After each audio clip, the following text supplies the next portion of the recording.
הרעיונות המבריקים שנמצאים מתחת לאף, עד שבא מישהו והרים אותו. במקרה הזה זה היה יושב ראש ועד מחוז תל אביב, עורך דין אפי נווה, שמגיע לו את כל הקרדיט על כך. יש כל כך הרבה עורכי דין בארץ, ועורך דין רוצה היום להתבלט, להיות שונה, לעמוד בראש, לטפס למעלה. הרעיון החדשני שבבסיס המדרשה החדשה הוא הקמת פול של מרצים מכמה מוסדות אקדמיים, שכל אחד מהם ירצה בפריסה גיאוגרפית הרחבה ביותר מגדרה עד חדרה. היום אנחנו רואים מצבים שיש פרקטיקה בלבד, אקדמיה בלבד, ואין את החיבור הזה. זה שאדם סיים לימודים באוניברסיטה או במכללה, ואחרי זה עובר את בחינות הלשכה, זה יש לו רק ידע מאוד מצומצם ומוגבל. השינויים הטכנולוגיים והשונים הגלובליים גם יש להם אפקט מאוד משמעותי גם על עולם המשפט, ומבלי להתעדכן באופן שוטף, עורך הדין פשוט דינו לנבול. ההתלכדות והחיבור בין מוסדות כל כך מרכזיים, כל כך חשובים, שעימהם נמנים אלפי בוגרים, יוצרת ערך מוסף גם מבחינת התכנים, גם מבחינת הכוח המקצועי. במקצוע הזה אתה כל יום לומד. אף עורך דין לא יכול לומר, אני יודע הכל.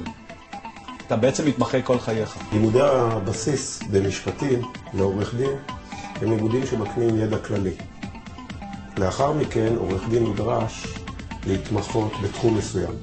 וביניהם אותו תחום שאני מופקד עליו במדרשה, דיני מיסים. המטרה היא באמת לתת איזשהו ארגז כלים פרקטי לעורכי הדין שיאפשר להם לבוא ולהתמודד עם הבעיות או עם הדילמות היומיומיות שיש להם בחיי היום-יום.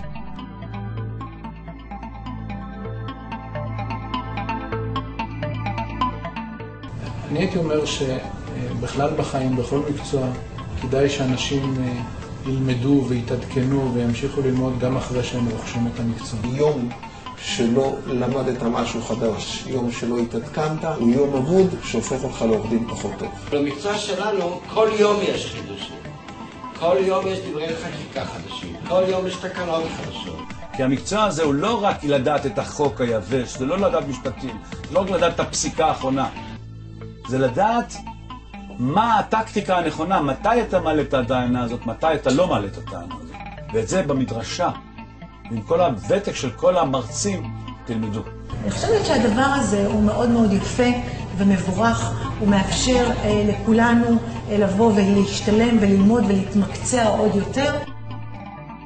אין לי ספק שכל עורך דין יוכל למצות את המיטב, יצא עם ההשראה מקצועית משמעותית אחרי קורס של 40 שעות אקדמיות בקירוב. גם עורכי דין, גם שופטים וגם אנשי אקדמיה. אנחנו ריכזנו את המרצים הטובים ביותר בתחומם.